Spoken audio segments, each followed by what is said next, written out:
Hi, I'm Faisal Saleh. I'm a Palestinian living in the U.S. as a U.S. citizen there. I'm originally from a village called Selma, which is about 5 kilometers east of Jaffa.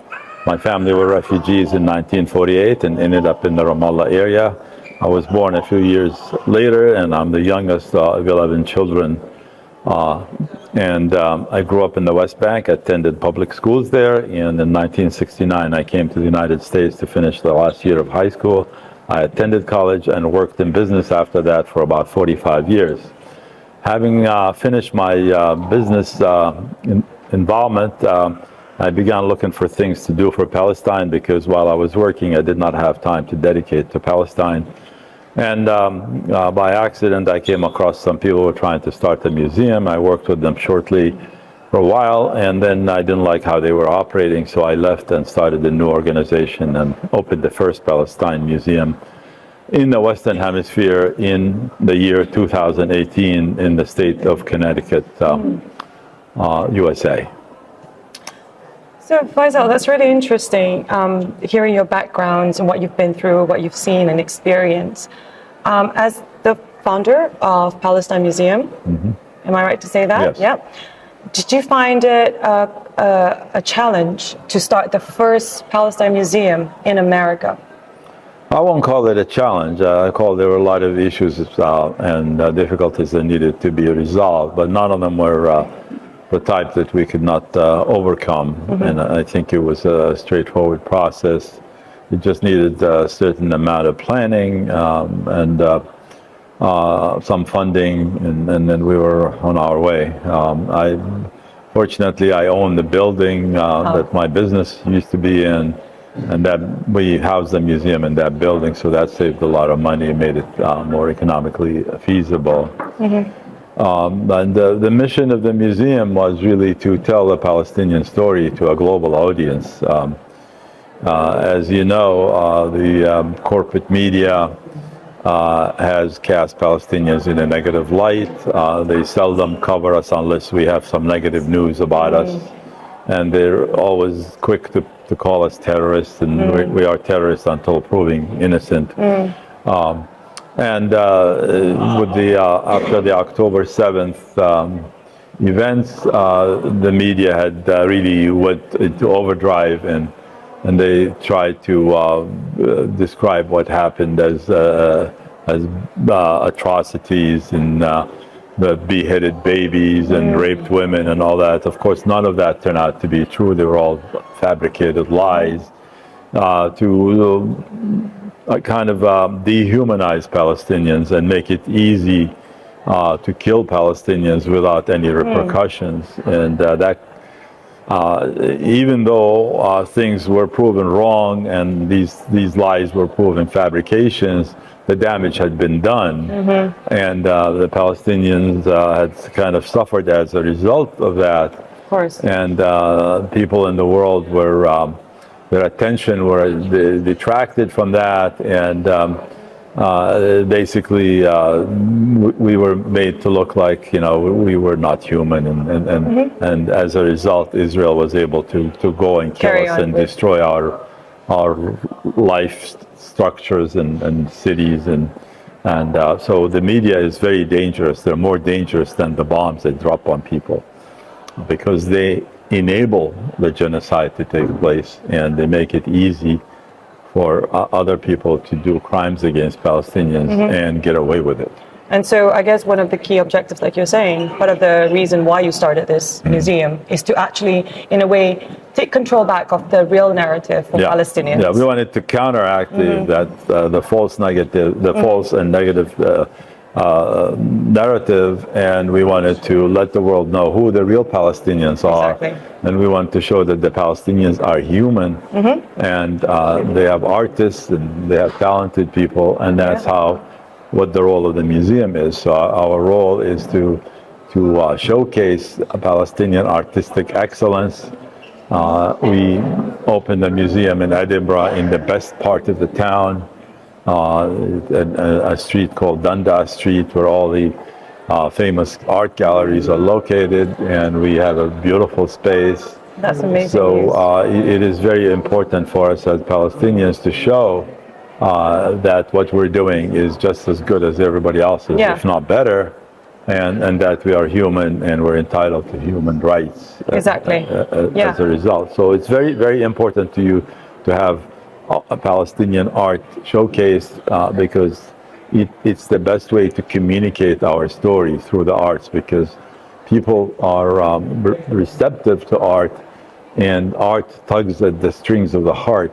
Art makes people emotional. It connects. Stirs up emotion in people, and allows us to communicate freely. Whereas political wrangles is often not as productive. That is so true. Just going back quickly on the fact that, going back to the real objective of the Palestine Museum that you've started, do you find that with the fact that there's easy access to social media at the moment and people can actually get first-hand news with what's happening in Palestine, we're talking about Gaza, West Bank, people are more aware of what's happening. Does that help with your objective? With what you're trying to do? It helps to an extent, but not everybody is really into social media, and certain segments of society are still like living business as usual. They go out to dinner, everybody's having a good time. Nobody has heard of what's going on in Gaza, in some of the countries and cities in the US and other European countries, and as if nothing is going on. So it is a challenge still to bring our narrative to everybody, to mainstream, and to get change to happen, at least at the government level. Yes, there are huge numbers of people that are supporting Palestine now, and they demonstrate every weekend, and they raise a lot of noise, but that has not been sufficient in many cases to change the policies of the government. Like in the UK, for instance, they recognize Palestine, but they still supply Israel with weapons. So go figure, So we still have a long way to go, but we have to continue with this road. We have to continue to tell our story. We have to continue to use art to show the world that we are human and that we are entitled to rights and self-determination. So we're here today in London as part of the bigger festival, the Voices of Palestine, if you like, and you've been invited to showcase quite a few artwork that you brought down today. Tell us a bit more about your participation in this whole festival. Well, when we were first invited, they told us you can't use the walls for any artwork. Oh dear. I said, okay, well, we'll see about that. And then they said, and you're going to have 3 hours to install the artwork and 3 hours to take it down. I said, that's kind of tight, but we'll get back. So we came back to them and says, we find a way to do it. And we're going to put the artwork on the floor because you're not letting us use the walls. And because it's on the floor, we can put it in 3 hours and take it down in 3 hours. We will, instead of using original art, we're going to print the art on material that can be put on the floor and people can walk on it. And this is a new way of doing things that hasn't been done before. So this exhibit is the first of its kind around the world ever to have a major art exhibit being placed on the floor. And people walk on it as they look around the art. Just on that, like, congratulations for being, like, in the forefront of how to exhibit in the most kind of like challenging situation. How do you feel about people actually walking on all this incredible artwork? I know they're not the original, but there's some kind of like symbolic sort of, perhaps things, as part of this? Well, in general, there's really no problem with walking on this art because you can't damage it walking on art. Even if your feet were muddy, it can be mopped the same way you mop the floor. It's linoleum, it's waterproof, and it's scratch-proof, and it's skid-proof, and it's fire retardant. So brilliant. Material is safe.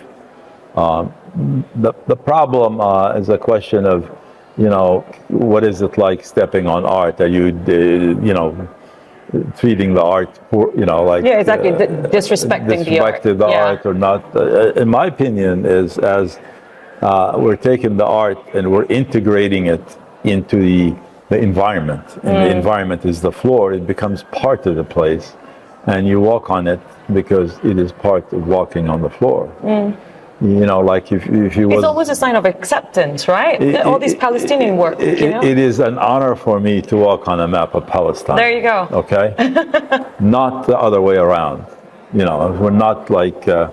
Now, there are some people that raise some issues about. We have a piece of art that highlights the names of martyrs. They were sewn on a flag with. There were 2,500 names. Right. That the women in the Scottish Highland each got a list, and I they heard about that, cut yeah. pieces of cloth. They wrote the names on them, and then they sewed the cloth to the Palestinian flag. And some people expressed, that they're concerned about stepping on those, and so we've agreed with them that's probably okay. We can not do that, and we ask for that painting to be cordoned off, and it's cordoned off, and nobody is actually walking on it, and out of respect for the names of the martyrs. But the map of Palestine, I said, when you're in Palestine, where do you walk? You walk on Palestine, because you're in That's Palestine. beautiful. That's a beautiful way of looking at it. We would walk on the same thing. Like I said, it's an honor for us to, and you can see, out of all the exhibits we have, the map is the most popular and attracts the most people, because to us it's all about the land. It's all about the land. Absolutely. And the land of Palestine is very important, and people want to come, and they want to see their village carrying its original name that it had in 1948. No, you can't find a map now that you can buy from an atlas or whatever that has your village name on it. Because Really? there were 550 villages that were depopulated, bulldozed, and their names were changed. Like my village, if I get a map from the library here, it's going to say Kfar Shalem. I'm not from Kfar Shalem. I'm from Selma. Okay? Yeah. So people come here and they see the names of the village. They become very emotional. A lot of people cry when they see the original name that is their really village sad. used That's to a be. really And we sad had some fact. people here just a little while ago. They were tearing upon seeing the map on the floor. So it is very important. The map is the most important aspect of any exhibit I've done during the last few years. And is it a permanent fixture in your museums? Yeah, that the you one have in we borrowed this from Edinburgh. from Edinburgh. Yeah, And do we're you have going to the same take one it back. in Connecticut? We have similar ones in Connecticut. And I think that's a really important information you've just shared with I us. started the idea, every time I do an exhibit, I put a map on the floor. Yeah. Well, we were starting with one thing on the floor, but now we have 40 things on the floor. Yeah, of course. Because we discovered, so this has to do with we're trying to change how the world exhibits arts. There's been a number of changes that's making this necessary to reevaluate, because the technology now allows us to print high resolution, high quality images It's like for like. that cannot be distinguished from the original artwork, and it can be placed on the floor, and it can be getting damaged. without getting damaged, without anything. And what that means now we have access to millions of square meters of space that can be used to exhibit art. We don't have to wait for these museums to 5 years before they tell us, we can give you an exhibit, but you have to wait 5 years because And you get this one wall. and you get this little thing. Yeah. So we in a way, this will break the hold that establishments and museums and racially motivated institutions that keeps us out. Yeah. And by using excuses like there's no space and they're booked and all that. Meanwhile, they have thousands of square feet of empty space on the floor. So now artists can have their artwork on the floor easily without spending much money and without having to wait months. Just going back on that, You're saying about like there's been barriers and all that stuff. Do you feel that through your work by putting together founding Palestine Museum that you've actually managed to broken the barrier? Well, this is new. This is a breakthrough. This is like a groundbreaking exhibit. This is the first time it happens. Obviously, it may take time. We're not sure how people are going to react to it, but I think there's a good argument for doing it, because just think about the amount of space that becomes available for free. Yeah. I mean, tell me one office building that doesn't have space on the floor. Name one. But also art as a form of resistance. Yeah. If you could, because Pablo Picasso produced Yeah. the Guernica, which was... Well, the art is a form of resistance also, but this is also a different subject. This is a subject of Palestinians taking the lead in showing the world how better to exhibit art. And that is the point that we're trying to make here. Being the true innovator in your field. Gaza and Palestine is changing the world. For sure. And it's not changing it just because we're victims. It's changing it because we are pioneers of ideas. Absolutely. And we are pioneering the vision of making art more accessible to people and exhibiting art in ways that has never been thought of before. Now, I go back 2,000 years, and art used to be on the floor. All the mosaics in churches, in the streets, all the mosaic was on the floor. So That is what true. happened to that? We're going back to the same concept, that the floor and the walls are the same thing. Let's talk about that's absolutely fantastic, and I feel that you're right. I feel like with what's happening in Gaza and the whole Palestinian cause, you are actually leading the way in many ways, and people are starting to see that. I would like to find out more about the art that you're putting on as part of this exhibition today, the artists themselves. Would you like to talk more about that? Yeah, we have about 26 artists involved in the exhibit here, representing about 40 works of art. And these artists come from all over the world. Most of them are Palestinian, with the exception of one or two. And the art that I've curated and selected basically tells the Palestinian story over the last 100 years. That's why we use the Via Dolorosa Palestinese. This is the road of pain of the Palestinians. It started with the colonization of Palestine, to the Nakba, to the occupation, to the apartheid, to the genocide. These are all the stations of our pain, just like they were the stations of the cross in the Via Dolorosa in Jerusalem. So we evoke the thought of the Jesus walking the Via Dolorosa. So that's a historical story. And the Palestinians had to walk their own journey, had their own journey of pain, which continues till today. And there are parallels between the two journeys.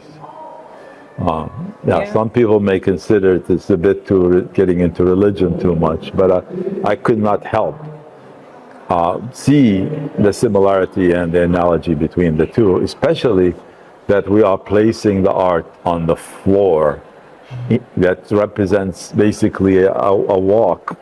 It's the road on the, we walk on it. It's a street from one side of the building to the other. If that does not represent our Via Dolorosa, what does? It's beautiful. It's beautiful. The thought behind it.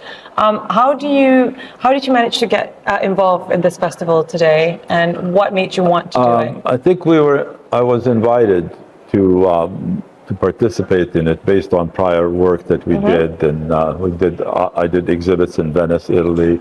One year we were part of the Venice Biennale, and I did exhibits at P21 and created the museum in Edinburgh and all that. So I have a track record of artistic events and accomplishments and new ideas all the time. So,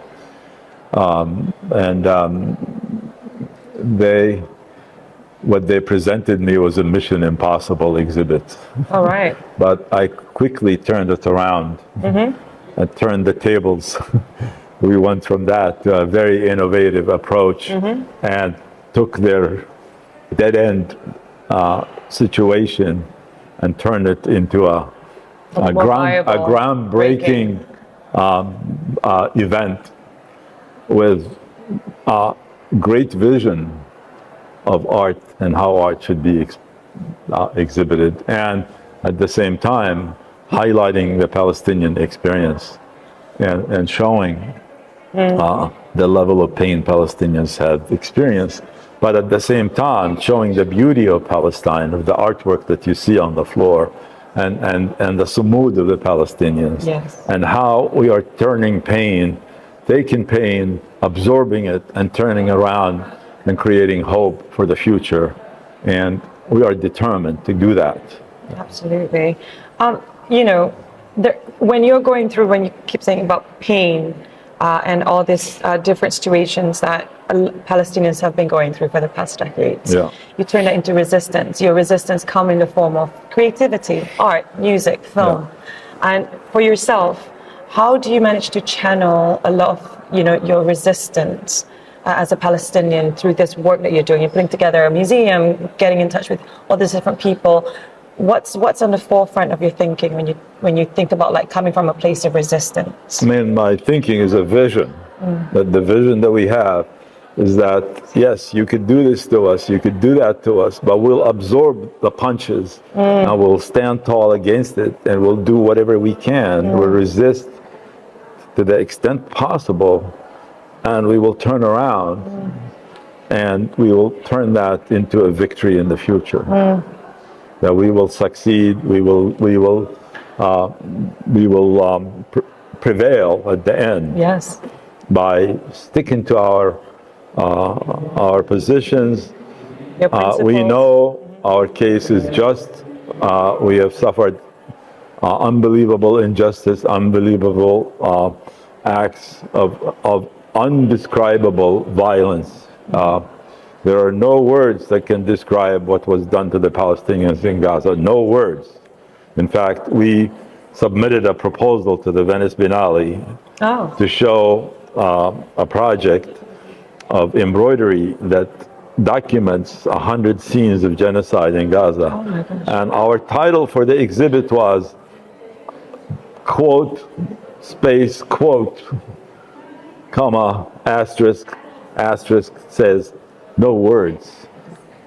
In other words, we could not find any words at all that we can describe what we're going to present and the experience that we're going to document in that project. And that gives you an idea of the depth of the injustice and the depth of atrocity that we have suffered, that we have encountered at the hands of people who have no morals and who have no repercussions, no humanity whatsoever. Exactly, as well. Yeah.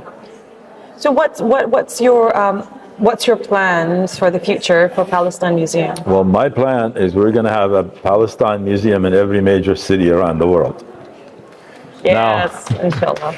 That's going to take a long time, but we have two now. Yeah. We're working on Chicago next. Cool.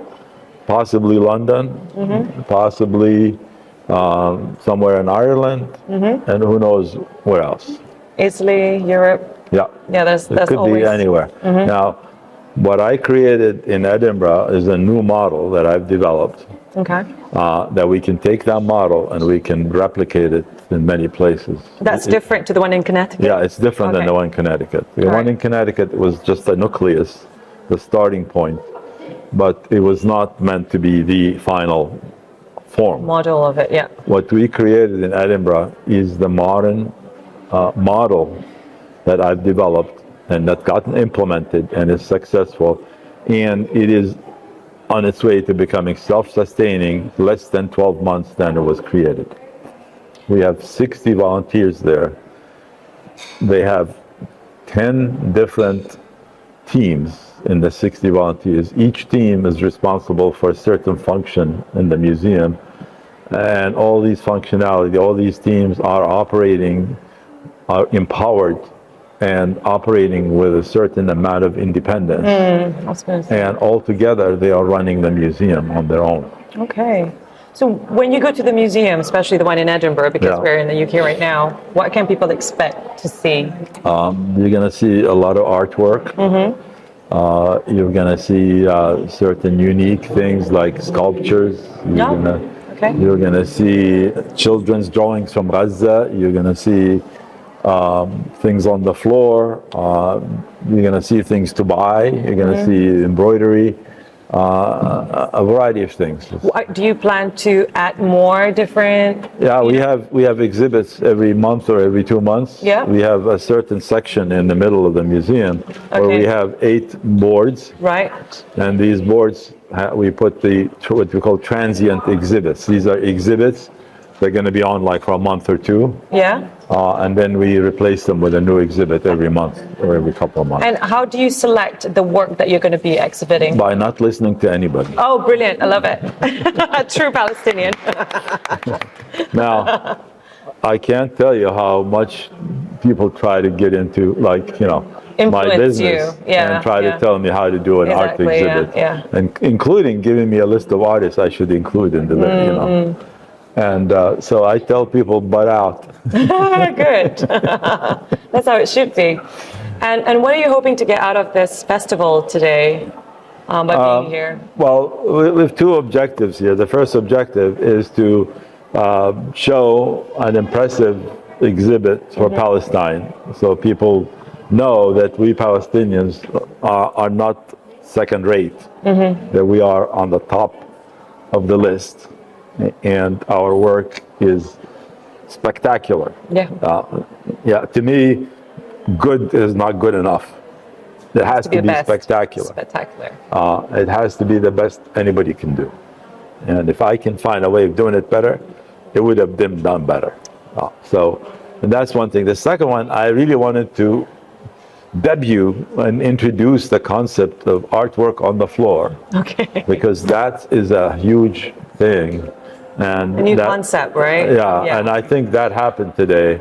Hopefully the media will eventually catch up and pick up on it. Yeah. I'm sure some people from The Guardian were here today because that's their building. They would have seen some of this. Right. But would they write about it? It doesn't surprise me if they don't, because we're used to that. We have to create our own media. We have to create our own publicity, because we cannot rely on the other people's to do that for us. So what happens next after today's festival in London? Where are you going to be involved in another festival and take all these beautiful work? Well, we don't know. I mean, we're going to pack all this stuff in the car. Tomorrow it's going to be driven to Edinburgh, unless somebody offers us a place to exhibit them here. Or we'll get like another 6 hours to do that. Well, let's hope Yeah. someone will step forward and say, Yeah. we've got the space for you. Yeah, so, but it's easy to, that's very portable now. Somebody has a space, we'll bring the car, unload 40 pieces, put them on the floor, we're done in 2 hours.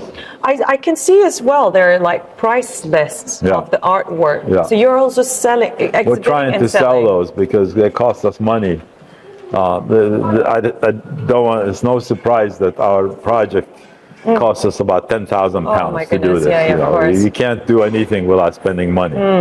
But I it's understand. still, if it was original artwork that had to be installed on the wall and shipped and all that, we're talking about $30,000, $40,000. So, but it is, we hopefully will sell some of it. Okay, And if not, we still have it and we use it again. sure. Because you can use that for 10 years. Those things don't wear out.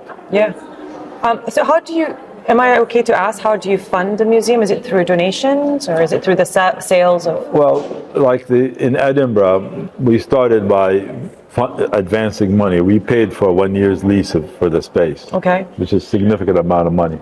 But as time went by, we started generating revenue from donations, and the Scottish people have been, and the visitors have been very generous, and also by selling prints and artworks and things like that. And then that generates revenue that we could use to offset the cost. And there's also, like in August, there was a big 3 festivals in Yes, Edinburgh, in Edinburgh, yeah. and that brought more people and more revenue. So we think, like, overall now we're at the point where we can be sufficient by deriving our own donations. We may put 1 or 2 fundraisers on during the year to supplement that. So we're in good shape. We have a base now, a base of revenue that makes it sustainable. That's excellent to hear. So, any last words before we part? My last word is to ask Palestinians to support their own art initiatives and to come here and buy Palestinian products, not just to come look around, walk into a museum, not do anything, and then walk out without helping. Every Palestinian has to put their effort. We're putting a lot of our work in, and we're putting a lot of people. We have people who are not Palestinians who are working 20 hours a week for Palestine. We'd like to make sure that the Palestinians at least doing as much work as the non-Palestinians. As part of it, yeah. Volunteering. We're an all-volunteer organization. We have 60 volunteers in Edinburgh. 60. And most are not Palestinians.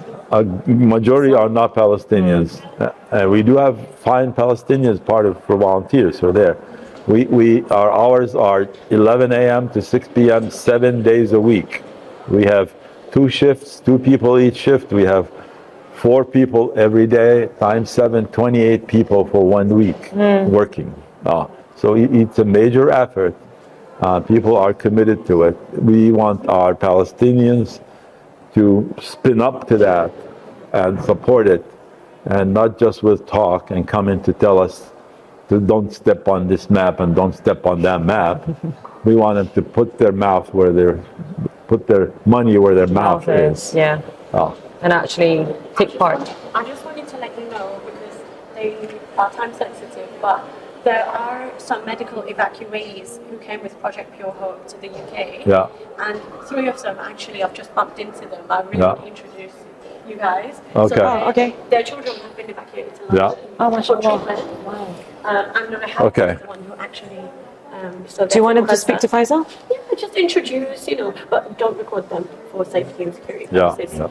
They can't be. Are you happy with everything? Do you want more questions? Yeah, You've got a lot of materials. I think we're good. You've got enough materials from what Palestine Museum. It's good. That's great. I've said my piece. Let me introduce you. What the sweet? Sweet, do you want to sit down?